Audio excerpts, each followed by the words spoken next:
Айранның 3 дертке шипасы. Ол қандай дертке шипалы болатынын білгіңіз келсе, онда видеоны соңына дейін көріп, қызықты ақпаратты жіберіп алмаңыз. Алдағы көрсетілетін видеодан хабардар болу үшін каналға тіркелсеңіз болады. Айран қой, сиыр, ешкі сүттерінен өңдеу арқылы алынатын сүт өнімдерінің бір түрі. Емдік қасиеті: тәттілеу, қышқыл дәмді, суық райлы, жағымды. Денені дымқылдандырады, дене қуатын арттырады, өмірді ұзартады, жыныстық қуатты күшейтеді. Басты ем болатын аурулары және пайдалануы.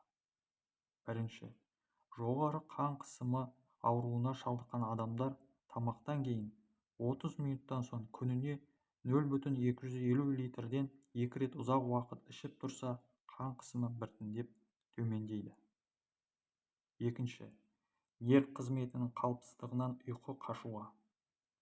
Әр күні жатар алдында бабымен әзірленген айраннан бір шай кесе ішіп жатса, нерв тынышталып, ұйқы жақсарады.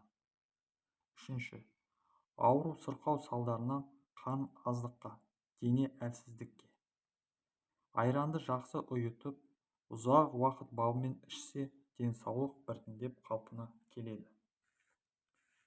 Видео пайдалы болған болса, онда туысқандарыңызға, достарыңызға жіберіп, олардың да дені сау болуына өз септігіңізді тигізіңіз.